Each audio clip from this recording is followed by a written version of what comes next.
It happened 3 days before Christmas. Snow drifted down in slow, delicate flakes, the kind that make the whole world feel like it's holding its breath.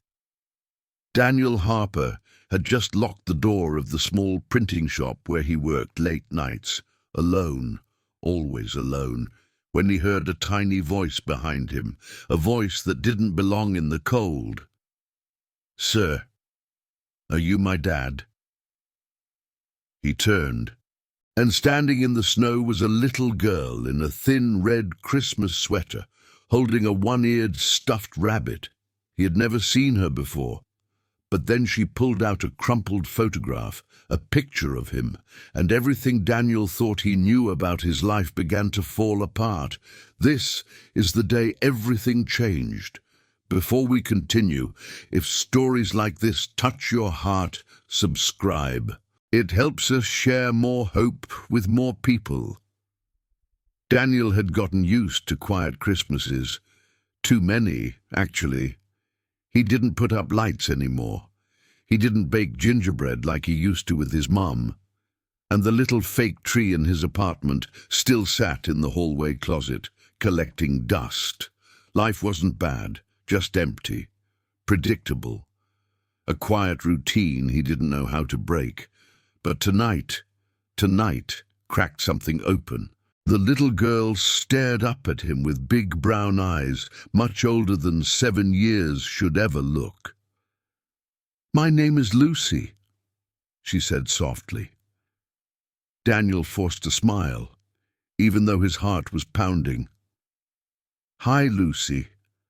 I think you're looking for someone else." She shook her head with painful certainty. "No, Mom said you'd come. She said you would help me." The words felt heavy. Too heavy. Daniel crouched to her level, his breath misted in the cold air. "She said I'd come." "Lucy, where is your mother?" Lucy lowered her gaze to the snow. "She told me to run. She told me to find you before the bad people came back." Daniel felt a chill that had nothing to do with the winter wind. "Bad people." She nodded, hugging her little rabbit tighter. "And she said if I got scared, I should show you this." She handed him the photograph, and when Daniel unfolded it, his breath stopped.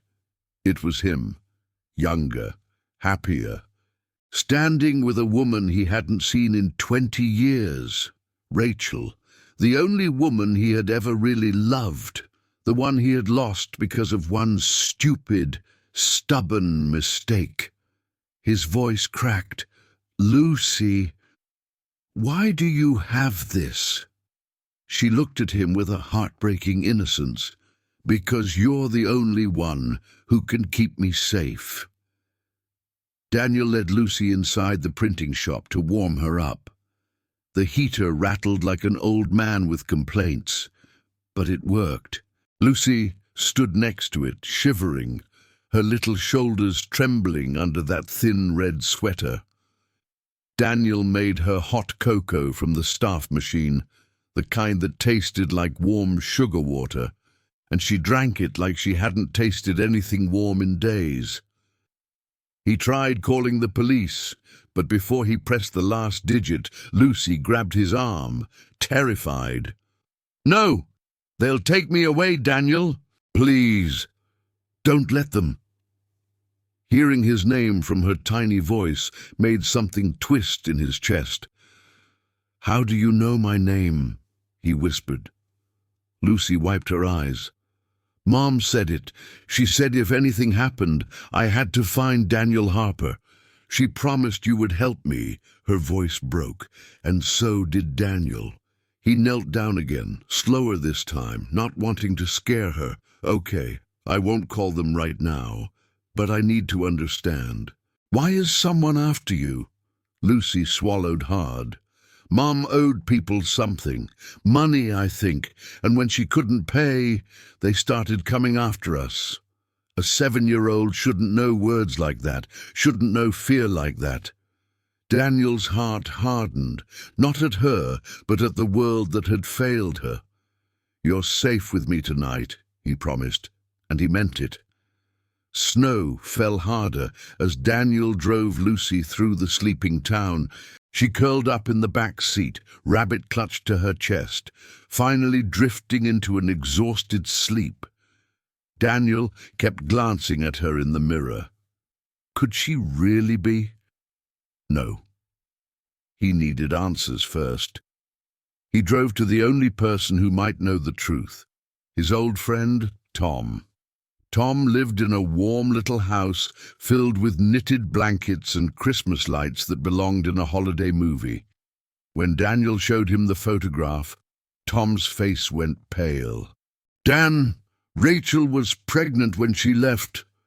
The words hit like a truck. Daniel grabbed the back of a chair to steady himself.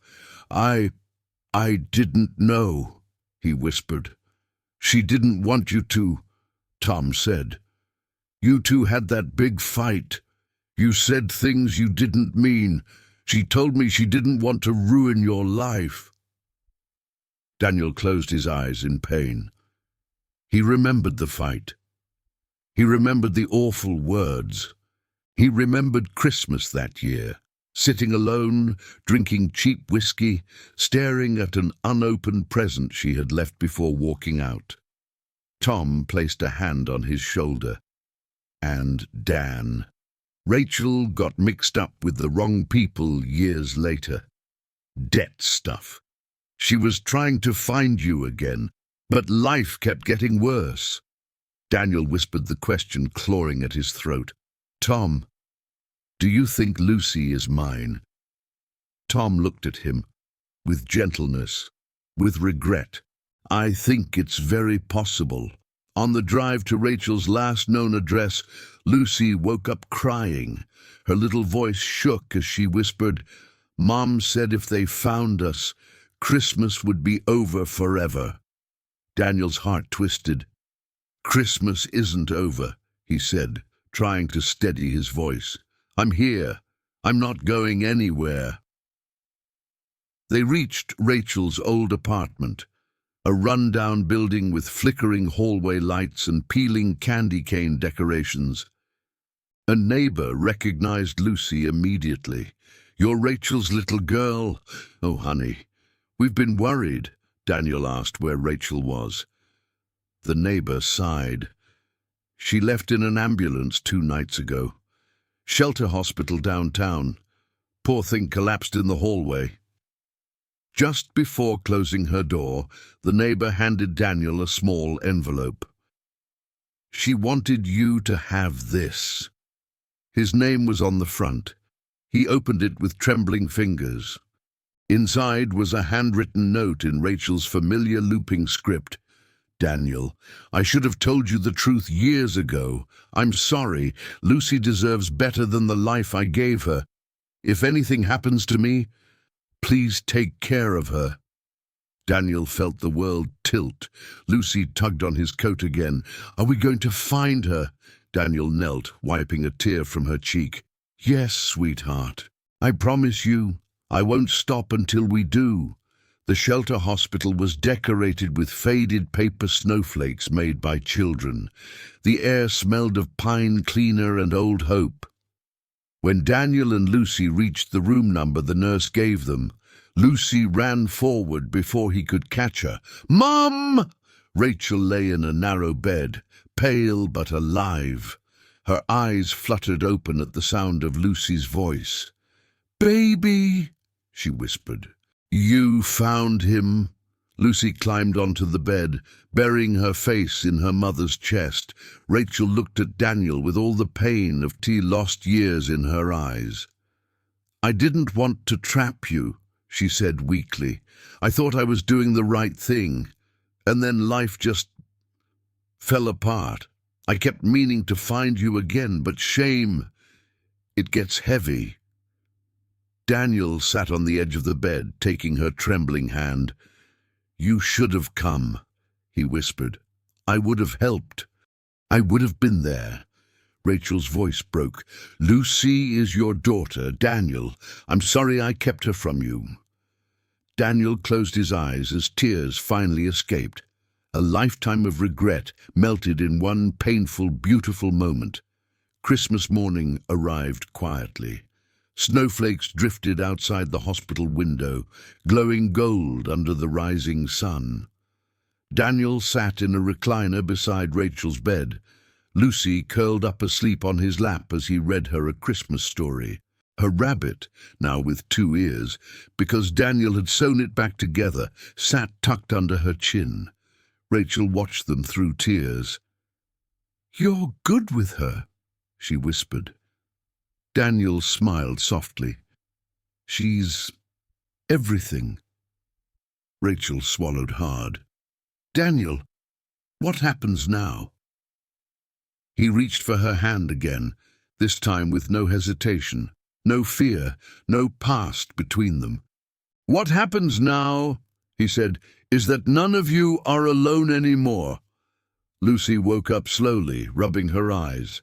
"Daddy, can we stay with you? Mom said you know how to fix broken things." Daniel froze. Then he pulled her close, letting her small arms wrap around his neck. "Yes, Lucy, you can. You both can." Outside, a choir somewhere in the hospital began singing Silent Night. Daniel held Lucy in his arms. Rachel leaned her head slowly onto his shoulder. And for the first time in decades, his heart felt like Christmas again. That was the day everything changed.